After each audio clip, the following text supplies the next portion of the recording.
రాష్ట్రంలో త్వరలో జరగబోయే స్థానిక సంస్థల ఎన్నికల్లో సిపిఐ బరిలో నిలిచేందుకు సిద్ధం కావాలని సిపిఐ జాతీయ సమితి సభ్యులు పల్లా వెంకట్రెడ్డి పార్టీ శ్రేణులకు పిలుపునిచ్చారు. క్రియాశీలక రాజకీయాలలో ఉంటూ ప్రజా సమస్యల పరిష్కారానికి కృషి చేయాలని కోరారు. గురువారం నల్గొండ జిల్లా కేంద్రంలోని మాగ్దుం భవనంలో సిపిఐ జిల్లా కౌన్సిల్ సమావేశం జరిగింది. ఈ సమావేశానికి పల్లా వెంకట్రెడ్డి ముఖ్య అతిథిగా హాజరై మాట్లాడుతూ స్థానిక సంస్థలైన ఎంపీటీసీ, జెడ్పీటీసీ, మున్సిపల్, సర్పంచ్ ఎన్నికల్లో అధిక స్థానాలలో పోటీ చేసి ప్రజా సమస్యల పరిష్కారంలో ముందుండాలన్నారు. సామాజిక, ఆర్థిక, విద్య, ఉపాధి, రాజకీయ సర్వే, బీసీ కులగణనతో పాటు 30 ఏళ్ల సుదీర్ఘ పోరాటమైన ఎస్సీ వర్గీకరణను ఆమోదిస్తూ తెలంగాణ అసెంబ్లీలో చేసిన ఆమోదాన్ని స్వాగతిస్తున్నామని అన్నారు. రాష్ట్ర ప్రభుత్వ ఆమోదాన్ని కేంద్ర ప్రభుత్వం తక్షణమే పార్లమెంట్లో చట్టం చేసి ఈ వర్గాలకు న్యాయం చేయాలన్నారు. అదేవిధంగా కేంద్ర ప్రభుత్వం పార్లమెంట్లో ప్రవేశపెట్టిన బడ్జెట్ తెలంగాణ రాష్ట్రానికి తీరని అన్యాయం చేసిందని విమర్శించారు.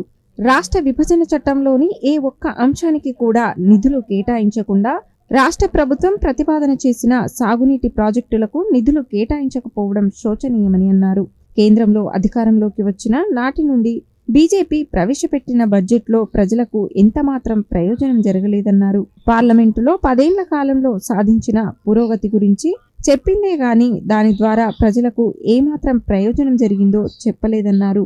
క్రమంగా వ్యవసాయ రంగంలో పెట్టుబడులు పెరగడం, పండించిన పంటలకు మద్దతు ధరలు రాకపోవడంతో తీవ్ర సంక్షోభంలోకి నెట్టబడడం తప్ప కనీస మద్దతు ధర కల్పించలేకపోయిందన్నారు. జిల్లా కార్యదర్శి నెల్లికంటి సత్యం మాట్లాడుతూ రాష్ట్ర ప్రభుత్వం ఎన్నికల ముందు ప్రజలకు ఇచ్చిన హామీలు అమలు చేయాలన్నారు. ప్రభుత్వం ఇస్తున్న రైతు బంధు, ఇందిరమ్మ ఇండ్లు, రేషన్ కార్డులు, సంక్షేమ పథకాలు ఇచ్చే ప్రక్రియ వెంటనే చేపట్టి అర్హులైన వారికి ఇవ్వాలన్నారు.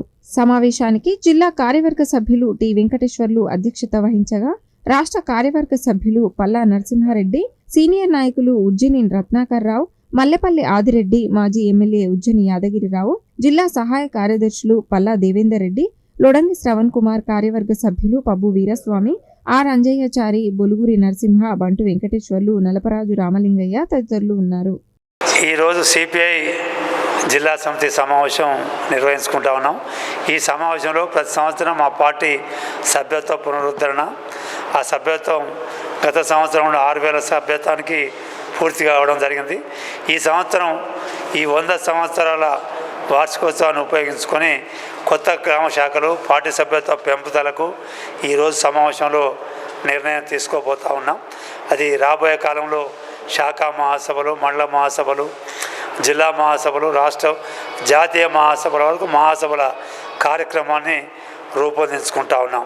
పోతే రాష్ట్ర రాజకీయాల్లో మన శాసనసభలో గొప్ప 2 బిల్లులు తీసుకురావడం జరిగింది.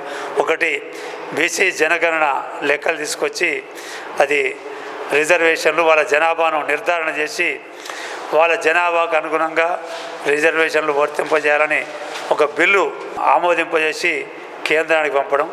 అట్లాగే సుప్రీంకోర్టు నిర్ణయం ప్రకారం ఎస్సీ వర్గీకరణ శాసనసభలో చేసి అది కూడా బిల్లు పంపడం. ఈ రెండిటి కూడా భారత కమ్యూనిస్ట్ పార్టీ సంపూర్ణంగా మద్దతు ప్రకటించింది. ఈ 2 విషయాలు కూడా కొన్నేళ్ల తరబడి ఈ రాష్ట్రంలో, దేశంలో ఈ 2 డిమాండ్ల మీద ఉద్యమాలు నిర్వహిస్తూ ఉన్నారు. ఆ ఉద్యమాల ఫలితం ఇవాళ తెలంగాణ రాష్ట్రంలో ఈ బిల్లుల ద్వారా కేంద్ర ప్రభుత్వానికి ఆ బాధ్యతను అప్పచెప్పడం జరిగింది.